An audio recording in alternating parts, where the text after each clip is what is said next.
Esmond here with Winners and Winers, trying to make you a better, and I am hot. 9-3, 9-3 overall in football picks right now.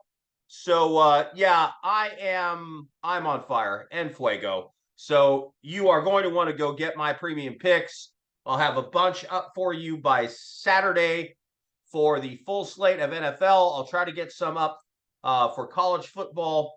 But I am traveling on business this week, so I got a couple other priorities. But I will be sure, whether I have to get up early in the morning or stay up late at night, I will get those premium picks in for you. Go find those at Loud Esmond at Winners and Winers.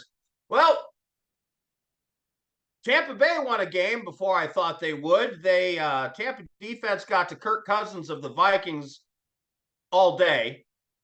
Baker Mayfield and the Tampa Bay offense looked a lot better than I expected. If you remember the reviews in training camp of Baker and the videos that we were getting of him and his receivers was not good, to say the least. The scary thing for the Vikings is Cousins is supposed to be a game manager, and they're supposed to have a really good defense and a strong running game. That is not what is going on in Minnesota.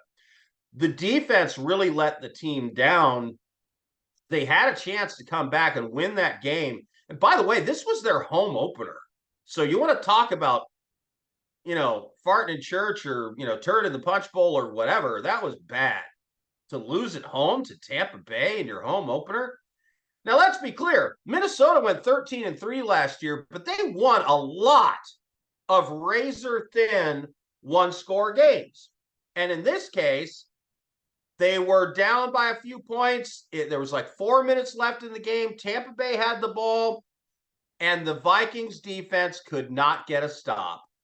And Tampa Bay ran the clock out, and that's all she wrote.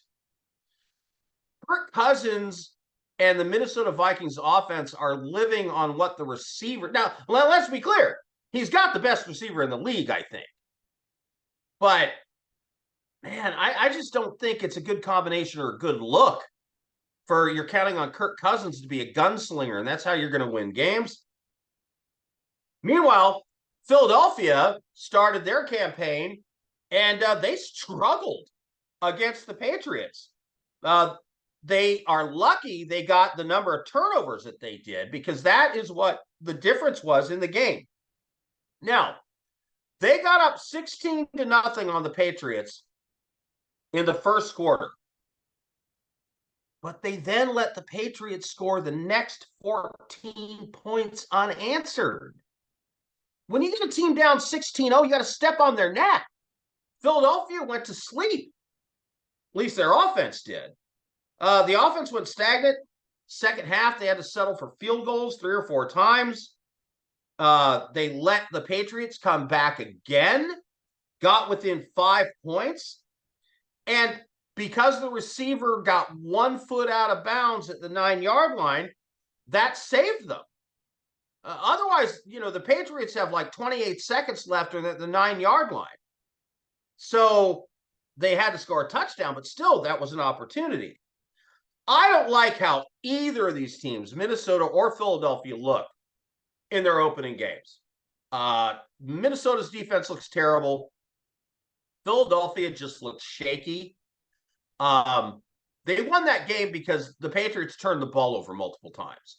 They would get across midfield and their offense would stall. Keep this in mind. Philadelphia had one of the easiest schedules last year. This year, they have one of the hardest. So I'm not going to say they're getting exposed, but they are not blowing people off the field. But this over-under number seems very low to me. 48.5? 48.5, if it's 28-21, that's over. Minnesota's defense is not going to stop the Philadelphia offense. And I think Minnesota can do enough on offense to score a few touchdowns, a couple of field goals, because the Philly defense didn't look that great against the Patriots. So I'm going over 48.5 here. That's my decision on this game. You can have it straight from me, Loud Esmond here at Winners and Winers, over 48.5. Thursday night football shenanigans in the NFL, Philadelphia and Minnesota. I'm here to make you a better